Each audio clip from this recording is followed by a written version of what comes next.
O Mother Nui, stretch high above this valley.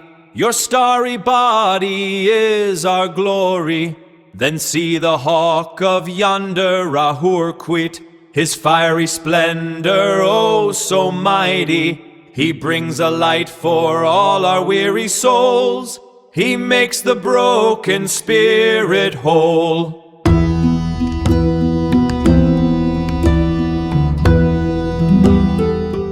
Welcome to today's deep dive.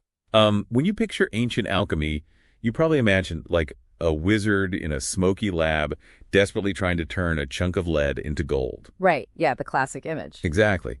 But what if that medieval obsession wasn't just some mistake of early chemistry, but actually a highly effective coded manual for human psychology?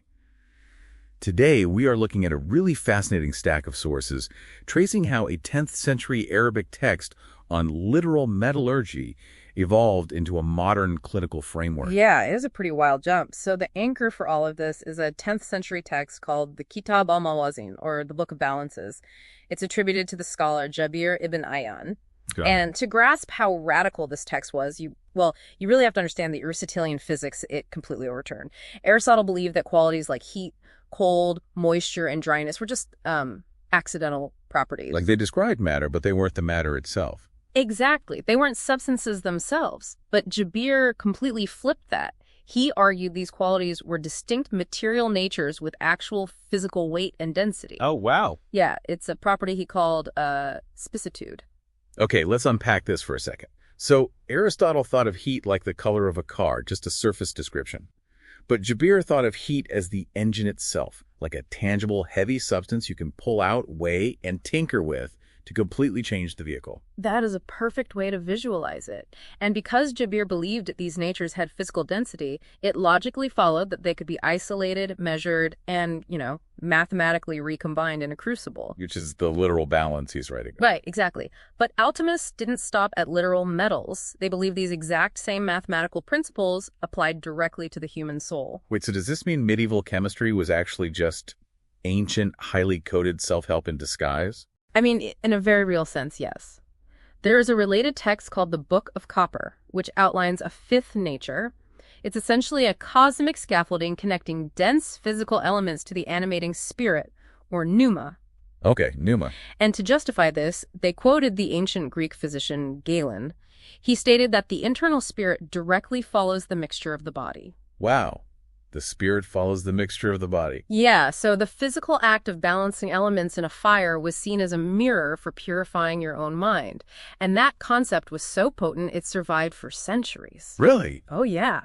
According to lore, Christian Rosenkreuz, who founded the Rosicrucian order, traveled to Damcar in Yemen just to translate this esoteric wisdom into a Latin manuscript known as Book M. So did it just stay buried in esoteric texts for centuries, or? Actually, no. The underlying mechanics of that philosophy are actively being used in clinical psychology right now. In 2016, a practitioner named Amrita Rose applied this exact architecture to severe inpatient clinics. Wait, hold on. Here's where it gets really interesting, but I have to push back a bit. You're telling me a 10th century Arabic text on boiling copper directly translates to a 2016 clinical therapist. That sounds like a massive stretch. How is that scientifically the exact same mechanism? Well, because she isn't just using it as a loose metaphor, she's using the physical mechanism. Amrita Rose utilized mindfulness practices like pranayama. Oh, the breath work. Right, which literally translates to the ancient mastery of breath, or pneuma. Pranayama acts exactly like Jabir's crucible. Because you're taking something physical to change the mental. Precisely. By physically controlling the breath, you are literally regulating the nervous system. You are separating the heavy, dense physical symptoms of panic and trauma from the lighter, regulated, resting state of the mind. The spirit follows the mixture of the body. Exactly. By physically rebalancing the body's respiration, she lowered the return rates for severe inpatient mental health clinics by a staggering 50%. That makes so much more sense. It's not about magic, it's about physical regulation. It's wild that we traded literally turning lead into gold for shedding a plaid suit to find a career that makes your heart sing. Yeah, she codified this in her book, No Plaid Suits.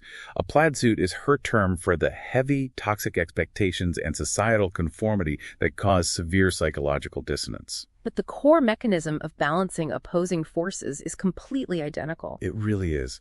Just like an alchemist burning away base metals to find the pure element beneath, her patients have to methodically strip away the dense cognitive burdens, the plaid suits, to survive a mental health crisis and achieve equilibrium. So true transformation really doesn't happen by accident. Just like those ancient alchemists hovering over their crucibles, you have to measure the opposing forces in your life and intentionally separate out the toxic elements to reveal what is authentic. It requires meticulous, deliberate balancing. You really have to weigh what you are putting into the crucible of your own mind. Which leaves you with a pretty fascinating question to consider today. If the ancient alchemists were right, and your spirit truly follows the mixture of the body, what subtle, hidden imbalance in your physical environment right now is secretly dictating your emotional state without you even realizing it?